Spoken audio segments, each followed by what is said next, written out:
Assalamualaikum warahmatullahi wabarakatuh. Kami dari kelompok 1 yang ingin memaparkan tugas blueprint kami.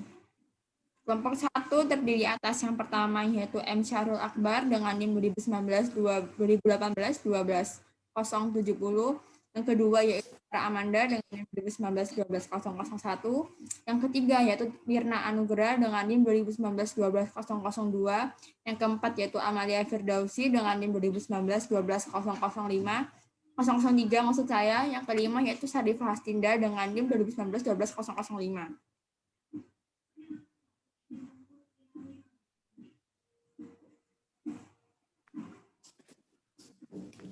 Jadi nama rumah sakit kami yaitu Rumah Sakit Umum Sederhana. Rumah sakit kami yaitu Rumah Sakit tipe D. Dalam rumah sakit kami memiliki visi dan misi. Visi kami yaitu terwujudnya rumah sakit umum sederhana yang profesional, terpercaya, dan memiliki kualitas unggulan. Misi kami yaitu yang pertama, mewujudkan pelayanan kesehatan yang memiliki mutu dan profesional dengan mengutamakan pelayanan pasien. Yang kedua yaitu mewujudkan tata kelola manajemen yang baik dengan menjunjung tinggi nilai moral. Yang ketiga yaitu menjamin kenyamanan pasien dengan selalu berusaha meningkatkan kualitas pelayanan yang sesuai dengan standar mutu yang ditetapkan. Berikut adalah struktur organisasi kami yang terdiri dari direktur, lalu bagian umum, bagian pelayanan penunjang medis, bagian pelayanan medis, serta bagian keuangan. Dalam bagian struktur tadi memiliki tugas dan fungsi masing-masing, contohnya seperti bagian umum, mempunyai tugas dan mengkoordinasi kegiatan dalam bidang rumah tangga dan umum. Selain itu, fungsi bagian rumah tangga dan umum mempunyai tugas melakukan program pelayanan dan perawatan kendaraan dinas, merencanakan kebutuhan barang unit kerja, akomodasi dan memelihara bangunan gedung, serta sarana dan prasarana rumah sakit, yang termasuk ke dalam tugas pokok dan fungsi bagian umum, serta mengelola dan memelihara barang-barang inventaris milik negara ataupun daerah. Untuk mendukung pelayanan tugas-tugas rumah sakit umum sederhana, rumah sakit kami telah diangkat memiliki tenaga profesi yang sesuai dengan kebutuhan rumah sakit umum sederhana, yaitu yang terdiri atas dokter umum, dokter gigi, dokter spesialis, tenaga keperawatan, tenaga kefarmasian, tenaga gizi, rekam medis dan filling, sanitarian, tenaga penunjang dan kesehatan, manajemen.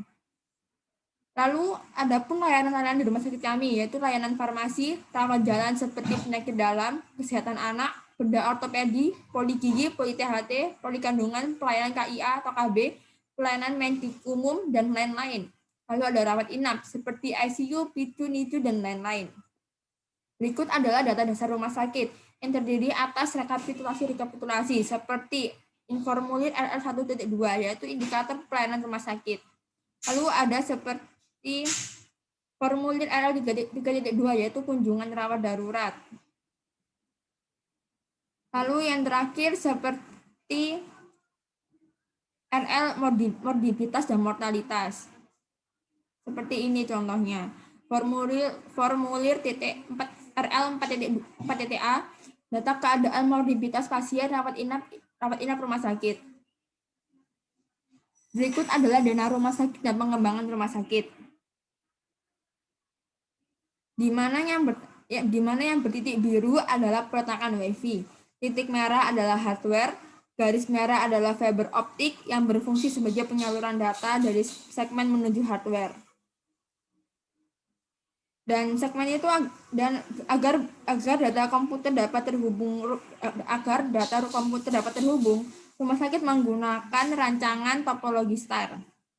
Dengan topologi STAR ini menjamin seluruh luasan rumah sakit umum sederhana tercover dan di backup menggunakan topologi STAR untuk menjamin redundancy link. Selanjutnya akan dilanjutkan oleh Amalia Firdausi. Untuk disaster recovery plan yaitu adalah perencanaan proteksi aset IT karena IT merupakan aset yang sangat penting dari rumah sakit untuk keberlangsungan rumah sakit, yaitu aset yang harus dilindungi seperti data, infrastruktur IT, dan aplikasi. Yang pertama, saat prabencana atau prevention dalam kondisi sebelumnya adanya bencana dengan perencanaan IT disaster recovery plan dengan mengidentifikasi kebutuhan kebutuhan ITRS menyusun init saat terjadinya bencana, seperti mereplikasi konfigurasi ke hardware baru, memastikan bahwa salinan program perangkat lunak yang tersedia untuk memungkinkan instalasi ulang pada peralatan pengganti. Kemudian internal recovery strategis, yaitu mirroring data yang didukung oleh 2 lokasi atau lebih agar data dapat segera dipulihkan apabila terjadi bencana yang tidak diinginkan. Yang ketiga ada backup data. Lah, kemudian yang kedua, kondisi saat bencana atau continuity. Proses pemeliharaan inti mission critical system dan sumber daya kerangka, seperti aset minimal yang dibutuhkan untuk menjaga sebuah organisasi dalam status operasional dan atau menginisiasi hot sites sekunder selama bencana. Kemudian yang ketiga, kondisi saat pasca bencana atau recovery. Menggunakan situs cadangan atau hot sites dalam mengelola data center yang menyediakan layanan perangkat lunak, hardware, dan co-location server yang memiliki konektivitas serta fasilitas keamanan yang menjamin sistem informasi, aplikasi, dan rumah sakit dari aktivitas luar seperti hacking, malware karena telah memenuhi standar data center tinggi.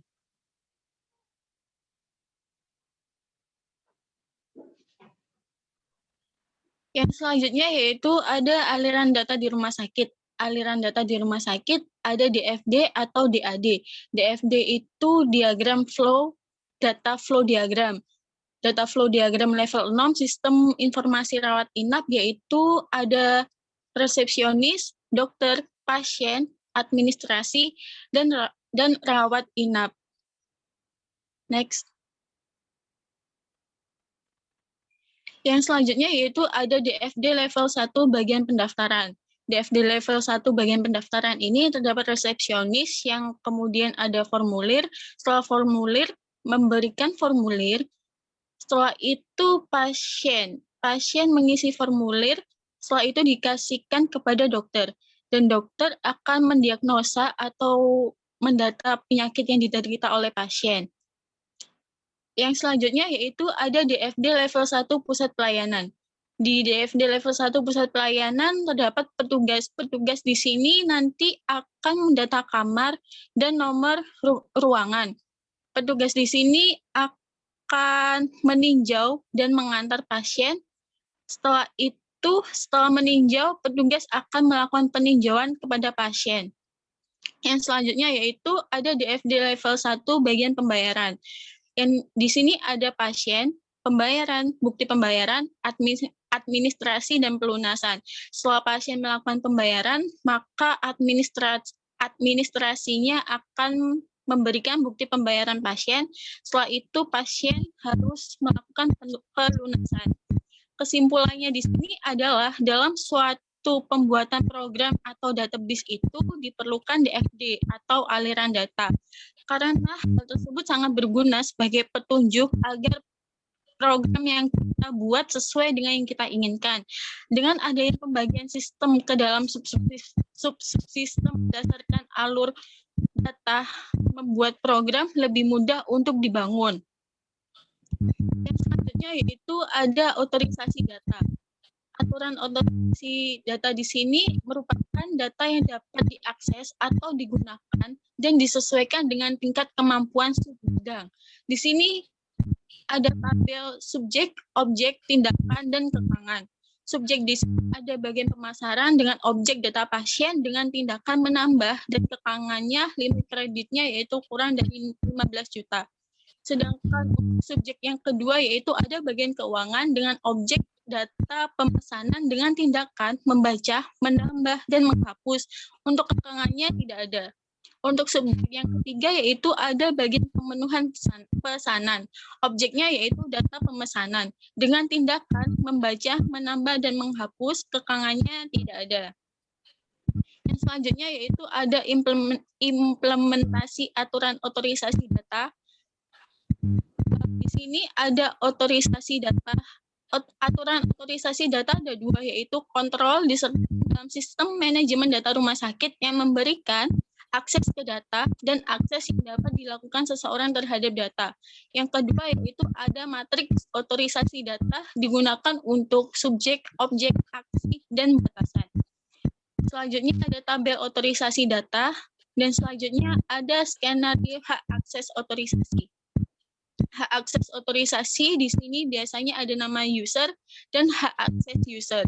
Nama usernya di sini yaitu ada Tiara Amanda Yuanita sebagai direktur. Direktur di sini hak aksesnya yaitu semua tabel dalam database pegawai, pelayanan, keuangan, dan lain sebagainya. Yang selanjutnya yaitu ada M. Syarul Akbar, bagian umum. Hak akses seleknya yaitu khusus tabel dalam database sarana prasarana saja. Untuk yang selanjutnya ada user Syarifah Haslinda sebagai bagian pelayanan penunjang medis. Hak akses seleknya yaitu khusus tabel dalam database ruangan perpoli dan peralatan medis atau sarana prasarana. Untuk selanjutnya yaitu ada Mirna Anugrah sebagai bagian pelayanan medis, dan di sini hak akses selek dan insertnya yaitu khusus tabel dalam database bagian pelayanan kesehatan atau medis. Yang selanjutnya ada Amalia Firdausi dengan bagian keuangan. Untuk hak akses selek dan insertnya yaitu khusus tabel dalam database keuangan, pegawai, dan sarana prasarana. Selanjutnya akan dijelaskan oleh Syarifah Haslinda. Selanjutnya ada pengembangan teknologi informasi. Jadi pengembangan teknologi kami terdiri dari setiap bagian yang ada di rumah sakit. Yang pertama ada bagian umum. Untuk pengembangannya adalah dengan adanya komputerisasi serta jaringan internet yang memadai, juga dengan menggunakan software agar terhubung dengan unit pelayanan lain. Yang kedua, ada bagian pelayanan penunjang medis. Pengembangannya adalah suatu sistem informasi yang dapat membantu dalam proses pelayanan menjadi lebih cepat dan akurat. Berdasarkan analisis yang dilakukan, diperoleh kebutuhan sistem antara lain sistem yang dapat membantu proses perhitungan biaya dan membantu proses penyusunan laporan. Kemudian, tahap selanjutnya adalah membuat desain perangkat lunak. Desain yang dibuat meliputi penjabaran desain data, desain proses, dan perancangan user interface. Tahap desain dilanjutkan pada tahap pengimplementasian desain data ke dalam tabel beserta struktur data yang akan dipakai dan proses implementasi desain ke dalam bentuk bahasa pemrograman. Setelah perangkat lunak selesai dibuat, dilakukan tahap evaluasi. Proses ini terdiri dari uji coba validasi untuk menguji kesalahan pada perangkat lunak dan uji coba verifikasi untuk menguji kesesuaian perangkat lunak yang dibuat dengan kebutuhan user. Yang ketiga ada bagian pelayanan medis. Salah satunya adalah di pelayanan bedah. Cara pengembangannya yaitu dengan mengupgrade peralatan baru yang sesuai dengan kebutuhan pasien ke depannya dan yang dapat menguntungkan rumah sakit agar mampu mendapatkan pasien dalam jumlah yang banyak. Yang keempat, bagian keuangan. Cara pengembangannya ialah melakukan evaluasi dan audit pada kinerja keuangan serta dengan melihat kebutuhan masing-masing unit pelayanan.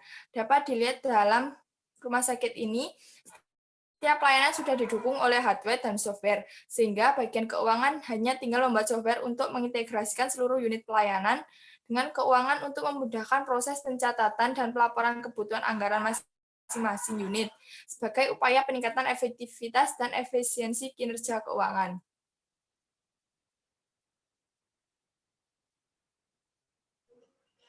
Selanjutnya ada rencana strategis pengembangan sistem informasi rumah sakit umum sederhana. Untuk mencapai sasaran strategis yang diinginkan, maka perlu dilakukannya pengembangan sistem informasi secara bertahap yang mencakup ketersediaan sarana dan prasarana terhadap teknologi yang ada, agar memudahkan serta memajukan pelayanan di rumah sakit. Pertama yaitu meningkatkan software, pengembangan dan sistem informasi terintegrasi. Yang pertama yaitu meningkatkan kualitas sistem software pada pengerjaan administrasi. Yang kedua yaitu meningkatkan kualitas sistem software dalam mengelola informasi pada instalasi sarana penunjang medik. Yang ketiga yaitu meningkatnya kualitas sistem software dalam mengelola tiap pelayanan medik yang ada. Yang keempat yaitu meningkatnya kualitas sistem informasi yang efektivitas dan efisiensi dalam pemenuhan kebutuhan keuangan atau anggaran. Dalam penyediaan hardware, yang pertama yaitu tersedianya PC untuk kebutuhan administrasi berupa pendistribusian barang dari gudang kepada satuan pekerja, pemakai untuk memudahkan perhitungan pencatatan, pelaporan barang inventarisasi. Yang kedua yaitu tersedianya PC untuk pelayanan penunjang medis dalam membantu proses pelayanan terjadi cepat dan akurat. Tersedianya PC untuk kebutuhan bagian keuangan agar memudahkan penganggaran dalam pemenuhan kebutuhan IT. Yang keempat yaitu terpenuhinya network. Yang kelima yaitu terpenuhinya bandwidth jaringan.